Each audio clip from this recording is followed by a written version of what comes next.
नमस्कार भक्तजनों, जनमित्र में आपका स्वागत है जो कि हमेशा आपकी सेवा के लिए। तो ये वीडियो उन बच्चों के लिए है, ओनली फॉर एग्री स्टूडेंट जो CUET। ये वीडियो उन बच्चों के लिए है जो एग्रीकल्चर कोर्सेस परस्यू करना चाहते हैं आगे जाकर। तो कल फाइनली जो आंसर की है CUET का निकल गया है। आप देख रहे होंगे यहाँ पे ऑफलाइन और ऑनलाइन। इससे आप बहुत सारे बच्चे अंदाज़ा भी लगा चुके होंगे कि आपका जो मार्क्स है वो कितना आने वाला है। ठीक है, अब प्रीवियस आंसर की और जो नया वाला है उसमें से एनालिसिस करके आप तकरीबन आप अंदाज़ा लगा लिए होंगे कि इतना मार्क्स आपके आ सकते हैं। अब हम वेट करेंगे रैंक आने तक। ठीक है, तो रैंक का आने तक बहुत सारे बच्चों के मन में कन्फ्यूज़न यही होगा कि हमारा रैंक कितना आएगा। ठीक, तो इसके लिए पूरे के पूरे जो हम वीडियो में डिस्कस करने वाले हैं। तो आप अगर ICAR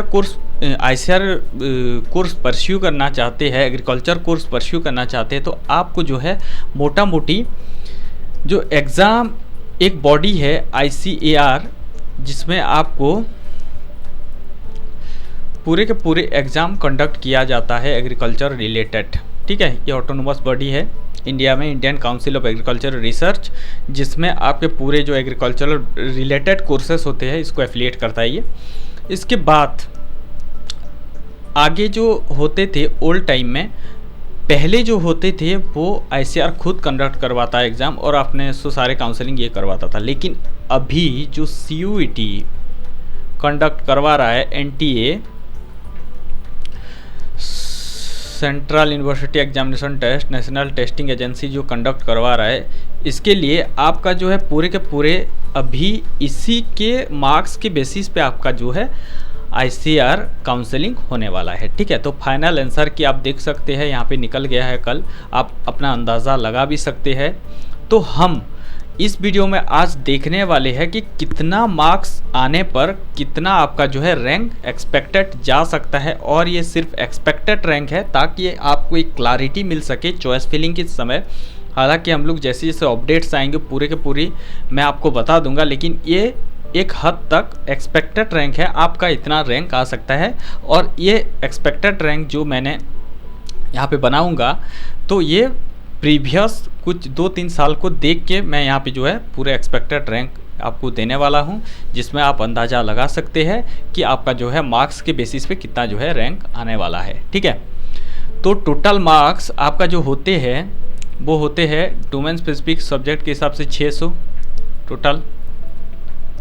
ठीक है, टोटल मार्क्स 600 होते हैं। तो इसके बेसिस पे हम लोग क्या करने वाले हैं, जो पूरे के पूरे एनालिसिस करने वाले हैं कि आपका कितना रैंक आ सकता है। ठीक है, एक तरफ लिख देते हैं हम लोग मार्क्स और एक तरफ लिख देते हैं रैंक कितना आने वाला है। ठीक, अभी हम लोग अगर देखा जाए, अगर आपका मार्क्स मैं पूरे ब्रॉड तरीके से बताऊंगा, छोटा मोटा नहीं बताऊंगा, तो आपका मोटा मोटी अगर मार्क्स आता है 500 से 600 के अंदर, ठीक है, तो 500 से 600 के अंदर अगर आपका आता है तो मैं पूरे के पूरे एनालिसिस के साथ कह रहा हूँ कि अप्रॉक्सीमेटली आपका जो रैंक आने वाला है वो है अप टू 200। ठीक है, मतलब आपका जो है एक्सपेक्टेड रैंक 200 आने वाले हैं। अगर हम बात करें थोड़ा सा नीचे, जैसे कि 450 से लेकर 499, तो यहाँ पे जो आपका रैंक बन जाएगा तकरीबन आपका बनेगा 201 से लेकर 700। ठीक है, 700 तक बन सकता है। मैं ये बात कर रहा हूँ एक्सपेक्टेड रैंक और according to previous year cut offs. ठीक है, प्रीवियस ईयर रैंक जो बना था उसके बेसिस पे मैं यहाँ पे बात कर रहा हूँ। 450 से लेकर अगर 499 आपका जो मार्क्स रेंज रहते हैं तो आपका जो रैंक बन जाएंगे 201 से लेकर 700 तक बन सकते हैं। ठीक है, उसके बाद अगर हम थोड़ा सा नीचे चले जाए, जैसे कि अगर हम 400 से 449 की बात करें, तो आपका जो मोटा मोटी रैंक आने वाला है वो 701 से लेकर आपका जो बनता है 1800 के आसपास बन गया। ठीक है, तो 400 से लेकर 449 तक अगर आपका रैंक आपका मार्क्स रहते हैं तो तकरीबन आपका 1800 रैंक बनेंगे। उसके बाद उसके थोड़े से नीचे आ जाए अगर हम बात करें 350 से लेकर आपका, अगर हम बात करें 350 से लेकर 399 के बीच का मार्क्स, तो आपका जो रैंक बनेंगे वो बन सकता है 3500 से लेकर 4000। ठीक है, इतना रैंक बन सकते हैं आपके। 3500 से लेकर 4000 आपका बन सकते हैं। ठीक, अगर हम उसका नीचे और थोड़ा सा आ जाए, जैसे कि अगर हम बात करें 300 से लेकर 349 तक, इतना अगर आपका मार्क्स रहता है तो आपका मोटा मोटा जो रैंक बन जाएंगे वो 6500 से लेकर आपका 7000 के बीच रैंक बनेंगे। ठीक है, ये एक्सपेक्टेड रैंक है, मैं बार बार बता रहा हूँ, this is not final rank, this is expected. और ये कैलकुलेट हम लोग कर रहे हैं प्रीवियस ईयर रैंक को देखकर। अगर आपका बनता है 250 से लेकर आपका अगर 299 के बीच में अगर रैंक रहता है तो आपका जो बन जाएंगे रैंक मोटा मोटी 8500 से लेकर 9000 तक बन सकते हैं। ठीक है, अगर हम और नीचे चले जाए, मान लीजिए कि 200 से लेकर आपका अगर मार्क्स बनता है 249, तो आपका जो रैंक मोटा मोटी आने वाला है वो 12000 के आसपास आने वाला है। ठीक है, अगर उससे अगर हम नीचे चले जाए तो आप 100 से लेकर अगर आपका 99 के बीच में अगर रैंक रहता है तो आपका 18000 के आसपास रैंक बन सकती है। ठीक है, ये जो सारे थे पूरे के पूरे एक्सपेक्टेड रैंक, हम लोग कह सकते हैं दिस इज एक्सपेक्टेड। ओके, ये फाइनल रैंक नहीं है, तो आपका पूरा जो बनने वाला है यही रैंक बनने वाले हैं। इसके साथ साथ आप एनालिसिस कर सकते हैं, बिकॉज जो आपका फाइनल आंसर की आ गया है और आप मोटा मोटे आपको पता चल गया होगा कि पूरा जो आपका एक्सपेक्टेड स्कोर आने वाला है। इसके साथ आपका जो यहाँ पे आप एनालिसिस कर सकते हैं कि आपका जो रैंक है वो कितना आ सकता है। ठीक, इसके साथ साथ और एक चीज़ हम लोग डिस्कस कर लेते हैं कि कौन से जो एग्रीकल्चर यूनिवर्सिटी से आप उसको फोकस करना चाहिए ताकि आपको जो है सीट्स मिल जाए तकरीबन। ठीक है, तो मैं कुछ यूनिवर्सिटीज़ बता रहा हूँ, जैसे कि PAU हो गया। ठीक है, PAU का मतलब क्या है, पंजाब एग्रीकल्चर यूनिवर्सिटी, जो टॉप में आता है। बेसिकली यहाँ पे आप इसको प्रेफरेंस में ले सकते हैं। उसके बाद आपका सेकंड वाला आ गया रानी लक्ष्मीबाई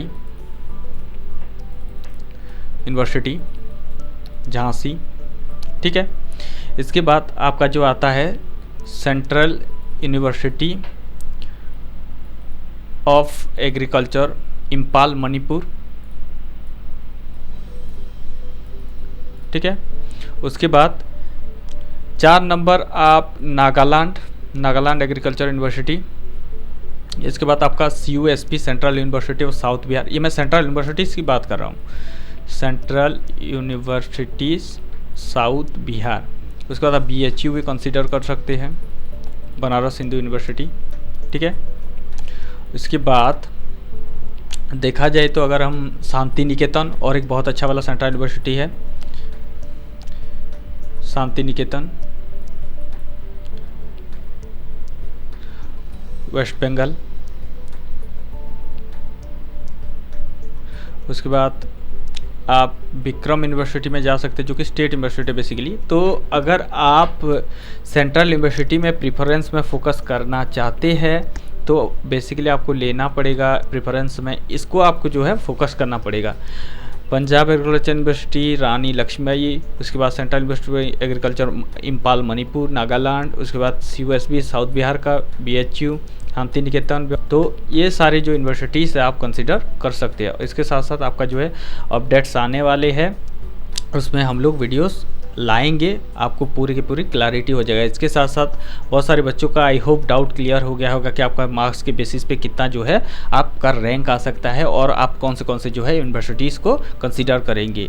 तो आप अगर चैनल पे नए हैं तो इस तरीके का अपडेट पाने के लिए हमारे चैनल को सब्सक्राइब कर दीजिए और इसके साथ साथ बेल आइकन को दबा दीजिए ताकि आपको जो है पहले अपडेट्स मिल सके। और अपने दोस्तों को इसको ज़रूर शेयर कीजिए ताकि वो भी बेनिफिट हो सके।